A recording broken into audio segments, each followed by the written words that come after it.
The applause wasn't for me. It was for the man who announced my termination on stage, during a gala I'd organized, while my badge deactivated and cameras rolled for everyone to see. What Julia didn't realize as she celebrated her innovative leadership was that forging my signature on mortgage documents and sending criminals into my home had just transformed corporate humiliation into federal crimes. By the time the FBI finished investigating her elegant betrayal, she'd innovated herself into a 36-month prison sentence. Ladies and gentlemen, Julia Raines commanded the microphone I'd tested 3 times that afternoon, her voice cutting through the crystal-laden silence of the Meridian Hotel's grand ballroom. Tonight marks a new era for Meridian Logistics. I stood beside her in my carefully pressed tuxedo, the same one I'd worn to every company gala for 5 years. The same one that had witnessed me accepting handshakes for billion-dollar contracts saved, supply chains salvaged, impossible deadlines met. Tonight, it would witness something else entirely. As we embrace innovation and fresh leadership, Julia continued, her smile sharp enough to cut glass. I'm pleased to announce that Adrian Holt will be assuming the role of Senior Strategic Director, effective immediately. The words landed like punches. Adrian stepped forward from the wings. Had he been waiting there all along, flashing his consultant's smile? The crowd erupted in polite applause, the kind that fills ballrooms and empties hearts. My phone buzzed once in my jacket pocket, then went silent. Badge deactivated. They'd timed it perfectly. I glanced toward the exit where 2 security guards had materialized like shadows given form. Professional, discreet, devastating. But I didn't run. Instead, I bowed my head, not out of respect, but to hide the smirk forming at the corner of my mouth. Because while Julia orchestrated her public theater, she'd forgotten something crucial. I keep receipts. The HR envelope in my jacket pocket was dated 3 weeks ago, before tonight's spontaneous announcement. The badge access logs would show my clearance was revoked at 7:47 p.m., exactly 2 minutes before Julia took the stage. And the cameras currently recording this moment? They were capturing evidence, not just embarrassment. As I walked toward the exit, colleagues averted their eyes and reached for their phones. By morning, their sympathy texts would flood my inbox, but I had something better than their pity. I had documentation. The security guards flanked me as I passed under the crystal chandelier I'd personally coordinated with the hotel staff. Each step echoed against marble floors I'd walked 100 times, but never like this, never as evidence. The doors closed behind me with a soft click that sounded like a period at the end of a sentence, but every good accountant knows. Periods aren't endings. They're decimal points. The building stood empty at midnight, its glass facade reflecting streetlights like a giant's jewelry box. I badged in through the loading dock. Security hadn't thought to revoke my emergency access codes yet. Oversight or arrogance? With Julia, both were equally likely. My footsteps echoed against polished concrete as I navigated corridors I could walk blindfolded. 23 years of muscle memory guided me past dark cubicles and silent break rooms, past Adrian's hastily installed nameplate already gleaming on what used to be my door. The brass letters seemed to mock me. A. Holt, Senior Strategic Director. Not even deputy. He'd gotten my full title. I slipped into my former office, now stripped of family photos and commendation plaques, reduced to corporate furniture and beige walls. They'd left my desk drawers unlocked. Another oversight. I pulled out the bottom drawer and felt along its underside until my fingers found the magnetic case I'd hidden there 3 years ago. Inside, encrypted USB drives. 5 years of meticulous backups labeled in my careful handwriting. Q1 2020 Crisis Protocols. Supply chain redundancies. Client retention strategies. Every system I'd built, every process I'd refined, every miracle I'd performed. Documented, time-stamped, saved. While Julia had been crafting LinkedIn posts about synergy and innovation, I'd been quietly archiving competence. My phone buzzed. A text from Ravi. Working late on system maintenance. They scrubbed your name from all the dashboards, but your code is still in the back end. Initials DM all over the architecture. I smiled in the darkness. Ravi noticed details others missed. It's why I'd mentored him, spent extra hours teaching him to read between the data lines. Now that investment was paying dividends I hadn't expected. Another text. Also weird. Someone requested audit trails for your badge access going back 6 months. Thought you should know. My fingers paused over the keyboard. They were already building their case, trying to frame tonight's humiliation as justified. But audit trails cut both ways. Mine would show 5 years of arriving early, staying late, solving problems others couldn't even identify. I typed back, "Thanks.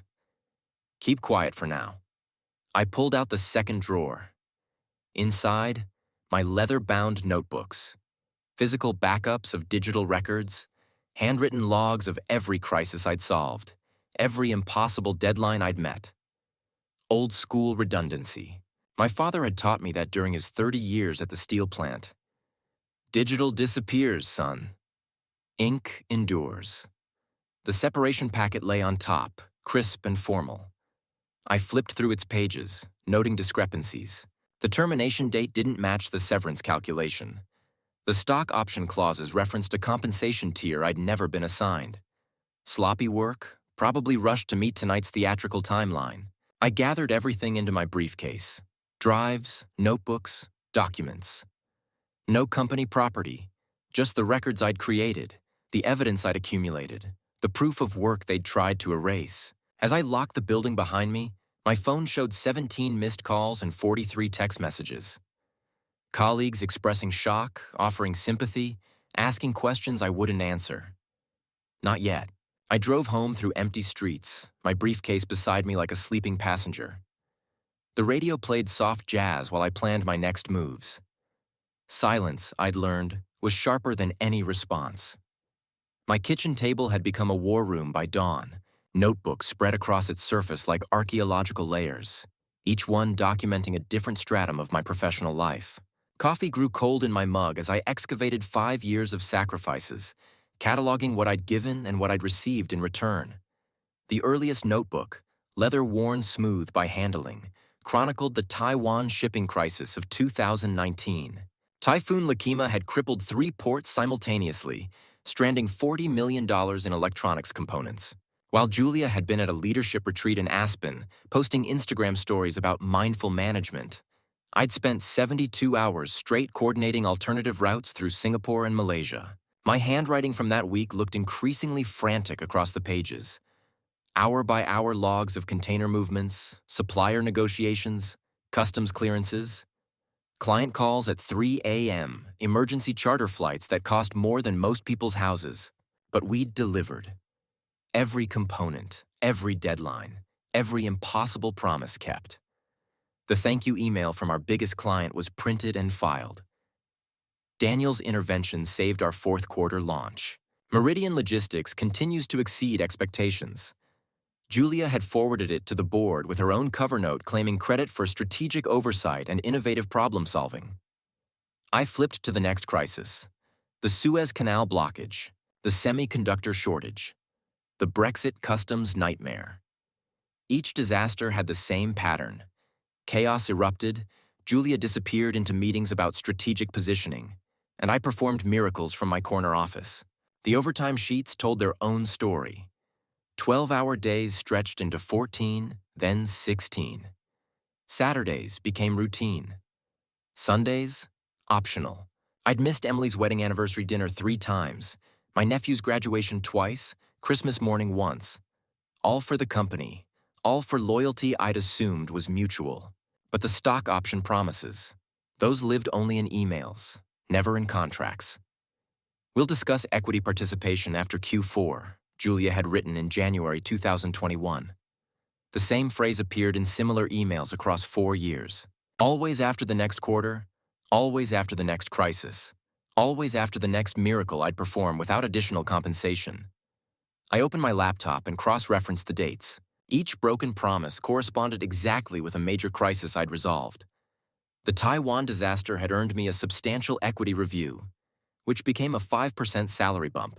The Suez crisis had merited senior partnership discussions, which became a corner office and a new title without additional pay. The pattern was stark as a balance sheet. My sacrifices had funded Julia's ascension. Every late night I'd worked became a success story she'd claimed. Every crisis I'd solved became proof of her leadership. Every boundary I'd erased became evidence of my expendability. The cruelest irony lay in the final notebook. My crisis response protocols, detailed blueprints for handling supply chain disasters, had been uploaded to the company's shared drive last month. Julia had requested them for institutional knowledge preservation. I'd complied, proud that my systems would outlast my tenure. Now I understood. She hadn't been preserving institutional knowledge. She'd been ensuring my replaceability. I closed the notebook and stared at the evidence surrounding me. 5 years of sacrifices that had built someone else's career. Fuel for another person's fire. But sacrifice was a two-way transaction, and I'd kept meticulous records of both sides of the ledger. LinkedIn had become Julia's stage, and she was performing a masterpiece of corporate theater. Her post from 6:47 a.m., barely 8 hours after my public execution, already had 247 likes and climbing. Excited to announce the next phase of Meridian Logistics evolution, Adrian Holt brings fresh vision and innovative thinking to our strategic operations. Sometimes the most profound growth comes from embracing change. # leadership, # innovation, # forward thinking. The comments poured in like digital applause. Congratulations on this visionary decision. Innovation requires bold leadership.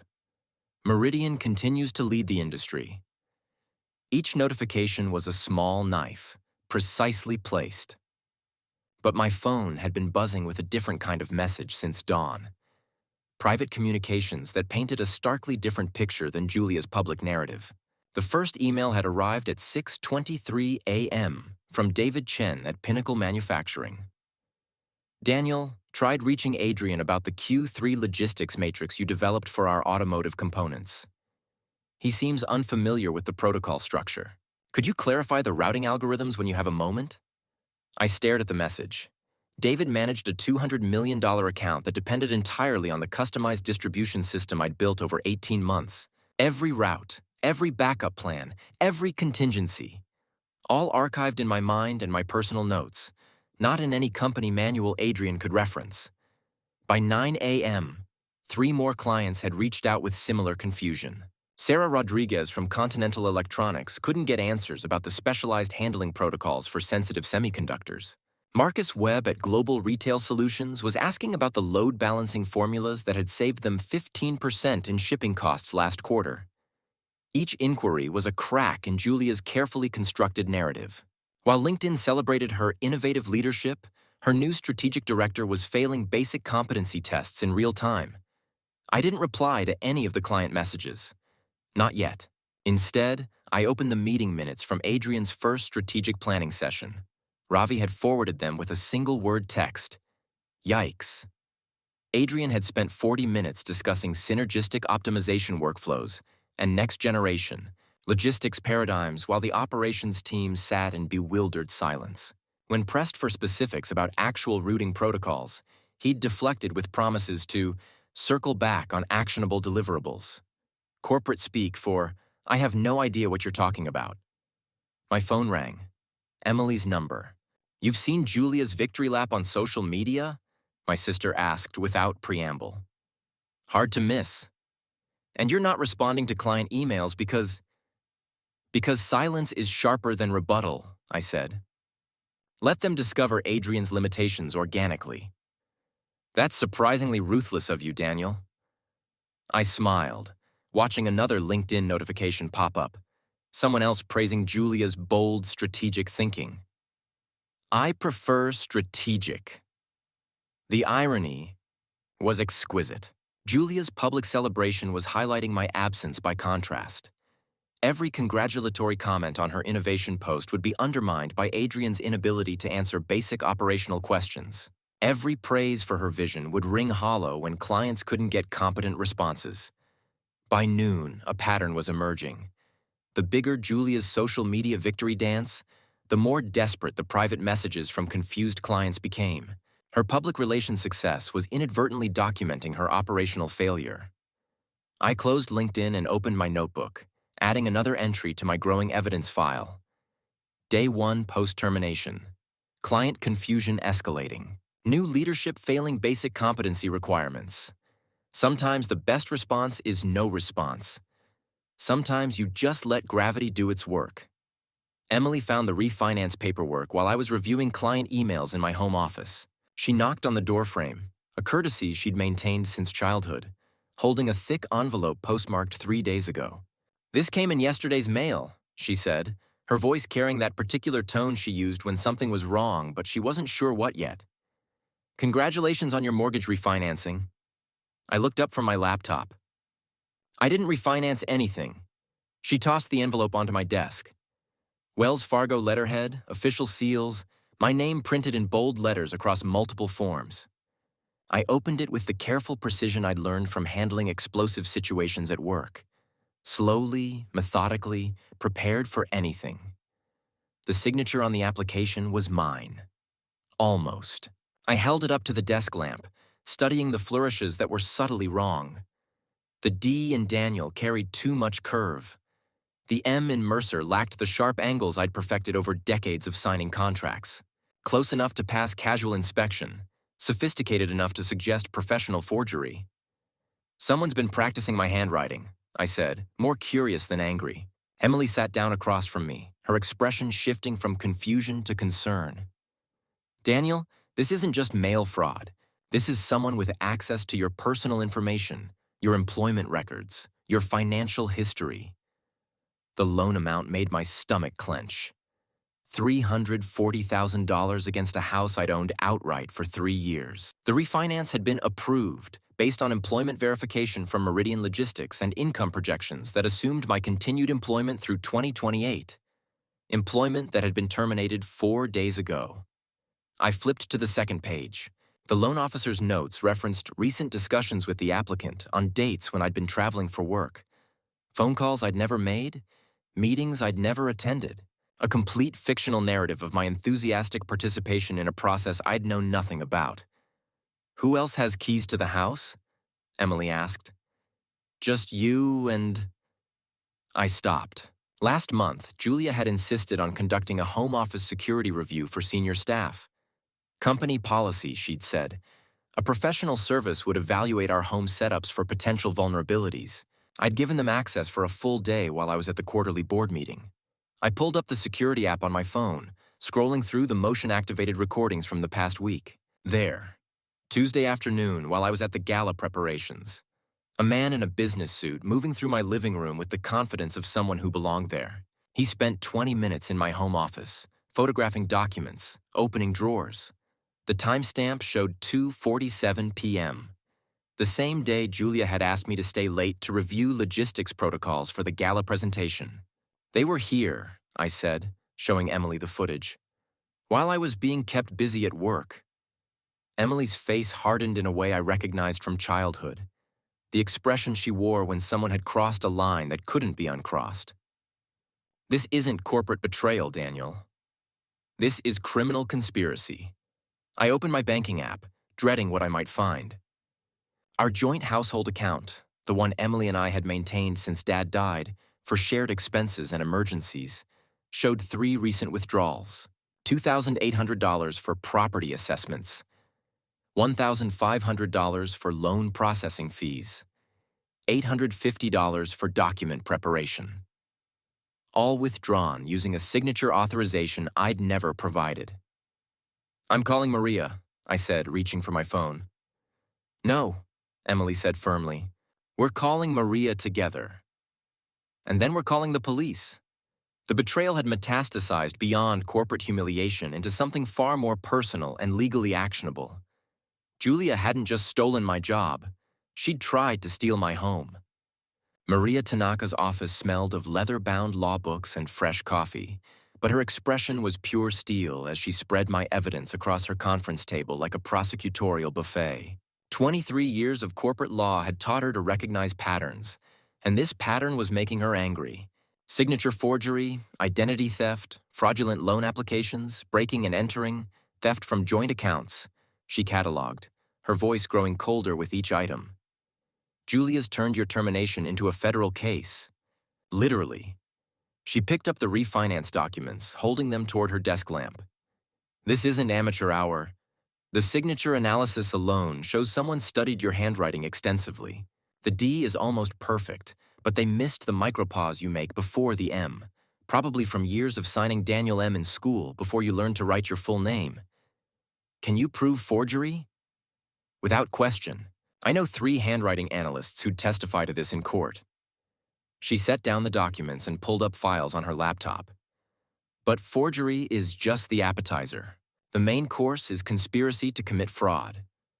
Maria clicked through a series of legal databases, her fingers flying across the keyboard with practiced efficiency. Your employment verification for the loan was submitted by someone claiming to be HR, but the timestamp shows it was processed after normal business hours using Julia's executive access codes. Ravi's IT logs will corroborate that. What about the home invasion? That's where it gets interesting. The security assessment company doesn't exist. I ran their business license. It's a shell corporation registered to the same address as 3 other defunct consulting firms, all tied to financial services that specialize in asset extraction during corporate transitions. Emily leaned forward from the client chair beside me. Asset extraction? Sophisticated theft, basically. They identify high-value targets during corporate restructuring and harvest personal assets while the victims are distracted by professional chaos. Maria's smile was predatory. It's elegant, usually untraceable, and completely illegal. She pulled out a legal pad and began sketching a timeline. Here's what we're going to do. First, emergency injunctions to freeze any assets tied to the fraudulent refinance. Second, forensic accounting review of all your financial accounts. Third, criminal referrals for the forgery and identity theft. How long will this take? The freezes? I can file those today. The forensic analysis? 2 weeks maximum. The criminal case? Maria's smile widened. That depends on how smart Julia thinks she is. She pulled up another screen, showing court filing systems. The beauty of corporate criminals is they think they're untouchable. Julia's been sloppy because she's never been challenged. She's used to intimidating employees who can't afford legal representation. Maria's fingers paused over her keyboard. But here's the psychological warfare aspect. We're not going to call her. We're not going to threaten her. We're just going to file, serve, and freeze. Let her wake up Monday morning to discover her elegant plan has become a federal investigation. Stay calm, she said, echoing something I'd heard before. Calm frightens them more than threats ever could. I nodded, feeling pieces click into place. How soon can you start? I already have. Maria gestured to her computer screen. First filing goes in at 4 p.m. today. Julia's weekend is about to become very educational. The legal machinery moved with the quiet efficiency I'd always admired in well-designed systems. No fanfare, no announcements, just precise procedural steps that would reshape Julia's Monday morning in ways she couldn't yet imagine. Maria's text arrived at 4:23 p.m. Friday. Emergency injunction filed. Asset freeze effective immediately. Bank notifications processing. I set down my coffee and opened my laptop, checking the court's electronic filing system. Case number CV 2025-08-847, Mercer v. Raines, et al. 16 pages of meticulously documented evidence, forensic analysis, and legal precedents. Maria had worked fast, but more importantly, she'd worked thoroughly. The asset freeze covered any accounts connected to the fraudulent refinance application, Julia's personal checking, the shell company accounts, even the escrow funds that had been prepared for the property transfer I'd never authorized. By 5 p.m., those funds would be locked tighter than a maximum security vault. My phone buzzed with an email from David Chen at Pinnacle Manufacturing. The subject line made me smile. Urgent. Alternative logistics provider needed. Daniel, his message read, I apologize for the direct contact, but we've had 3 critical shipment delays since Monday, and Adrian's team seems unable to provide coherent explanations for our routing protocols. If you're available for consulting work, we'd like to schedule a discussion immediately. Our Q4 launch depends on reliable logistics support. 2 similar messages had arrived from other clients throughout the week. Marcus Webb at Global Retail Solutions. Sarah Rodriguez at Continental Electronics.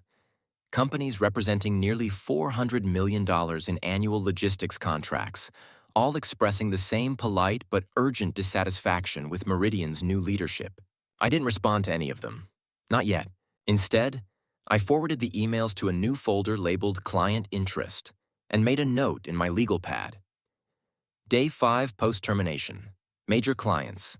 Seeking alternatives to current provider. The irony was perfect. While Julia celebrated her strategic vision on LinkedIn, her biggest revenue sources were quietly shopping for competitors. While Adrian struggled to understand systems I'd built over 5 years, the clients who paid for those systems were reaching out to their creator. My landline rang, a number I recognized from my contact list. Thomas Morrison, CEO of Pacific Logistics, our largest competitor. Daniel, I hope you don't mind me calling directly. Thomas's voice carried the casual confidence of someone who'd been expecting this conversation. Word travels fast in our industry. I understand you're suddenly available. Thomas, I'll cut to the chase. We've been approached by 3 of Meridian's major clients in the past 2 days. They're asking specifically for you by name. Apparently, there are some competency gaps in their current service provider. I remained silent, letting him fill the space.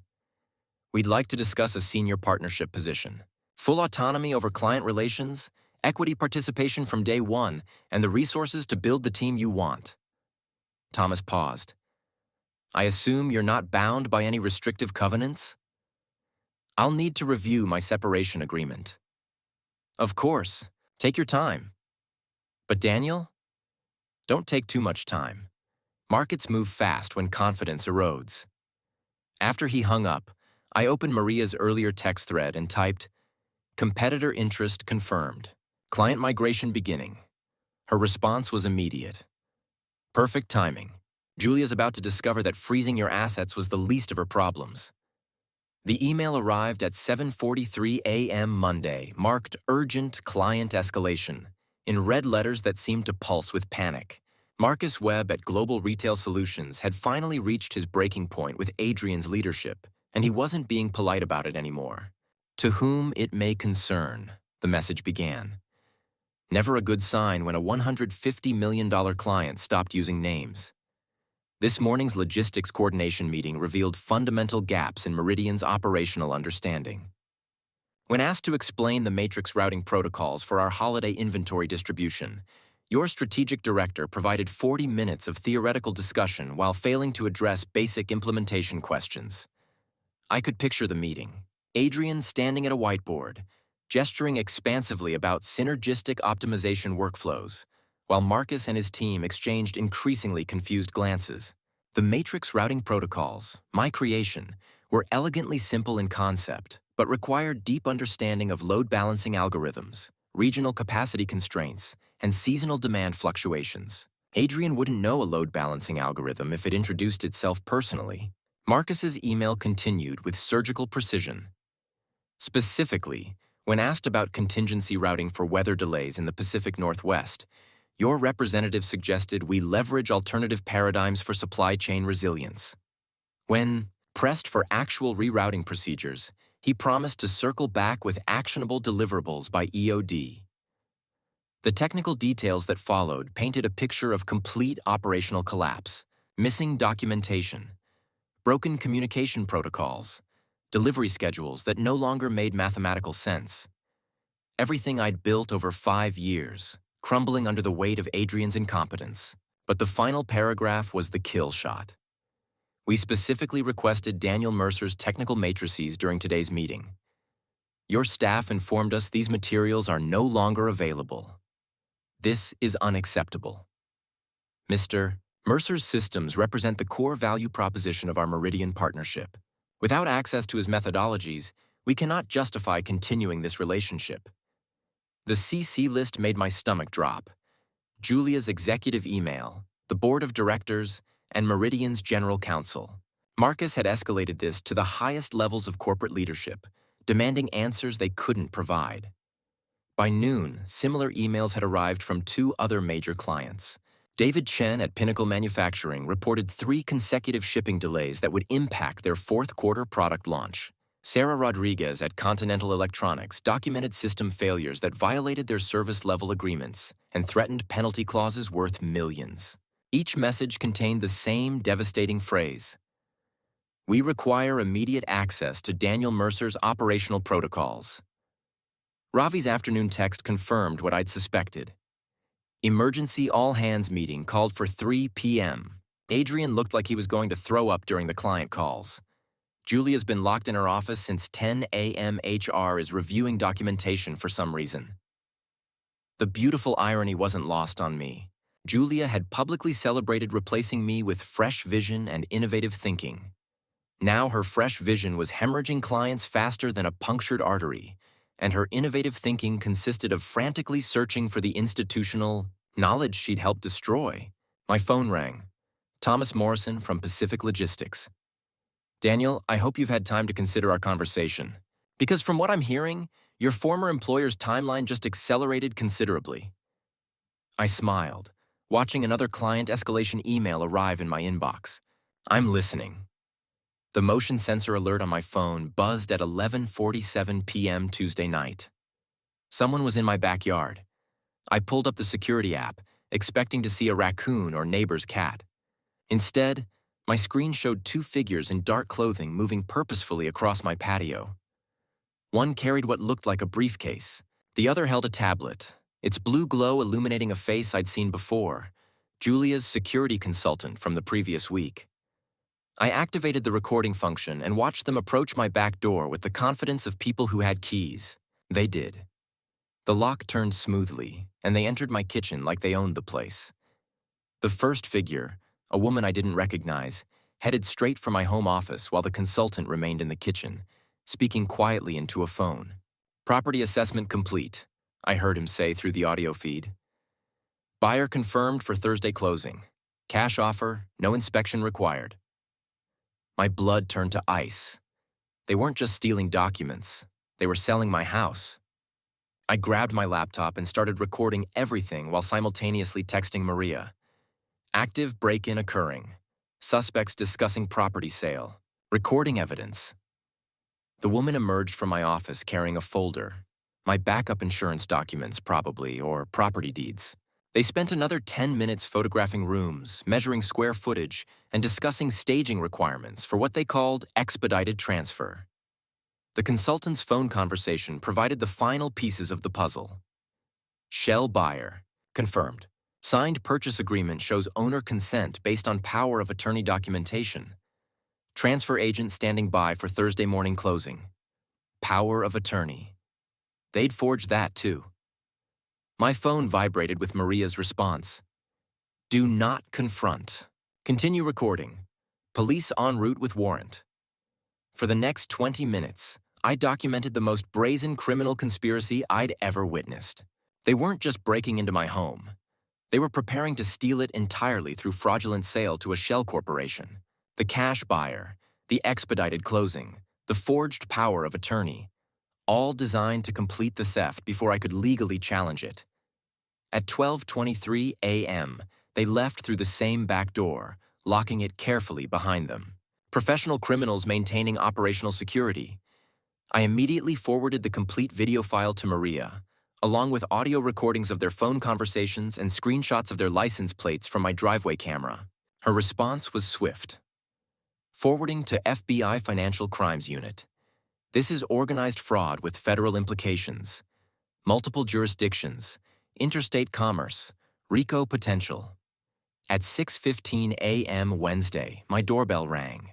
2 FBI agents stood on my front porch, badges visible, with a warrant for forensic analysis of my security system and a request for my complete cooperation in what they termed an ongoing investigation into organized financial fraud.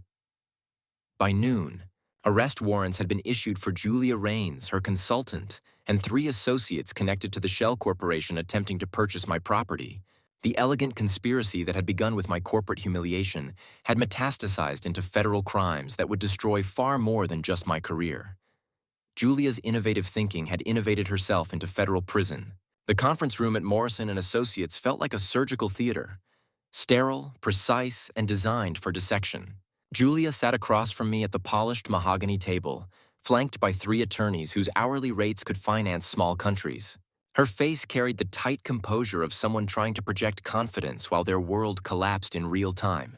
I sat alone except for Maria, who had positioned herself with the quiet authority of someone holding a royal flush in a high-stakes poker game. The court reporter's fingers hovered over her stenography machine as Julia's lead counsel, Richard Steinberg, opened with what he probably considered his strongest attack. "Mr. Mercer, isn't it true that you harbored personal resentment toward Ms. Raines due to her promotion to CEO while you remained in middle management?" "No," I said. "You've made no secret of your disagreement with her strategic vision for Meridian Logistics." "I haven't made any public statements about Ms. Raines's strategic vision." Steinberg shuffled through papers, searching for ammunition. "You were terminated for cause due to performance issues, weren't you?" "No. My termination letter states no cause. My performance reviews over 5 years show no negative evaluations." Maria slid a folder across the table. "Exhibit A47 through A52, Mr. Mercer's complete performance history." I watched Julia's face as her attorney reviewed documents that painted a picture completely opposite to whatever narrative she'd constructed. Consistently excellent ratings, commendations for crisis management, client testimonials specifically praising my work.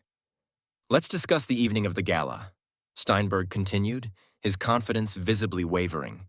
"You claim your badge was deactivated before the announcement of your termination." "The timestamp logs confirm my badge access was revoked at 7:47 p.m., Ms. Raines' announcement began at 7:49 p.m. "And you believe this timing was intentional?" "I don't believe." "I know. The HR termination paperwork was dated September 3rd. The gala was September 25th.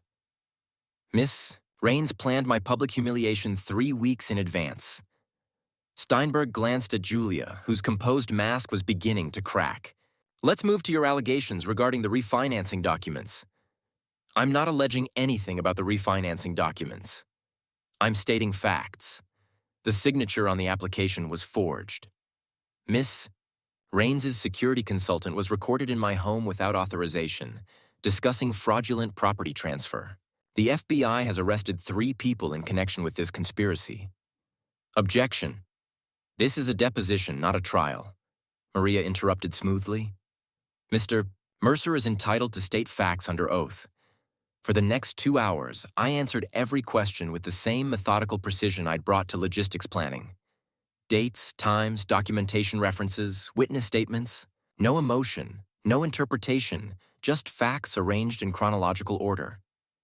When asked about my current employment prospects, I mentioned the 3 firm offers I'd received, including Pacific Logistics' senior partnership proposal. When asked about financial damages, I referenced the clients already requesting to follow me to my new position. Julia's attorney grew increasingly desperate as each line of questioning revealed more evidence of his client's criminal conspiracy and professional incompetence. Finally, Steinberg attempted one last gambit. "Mr.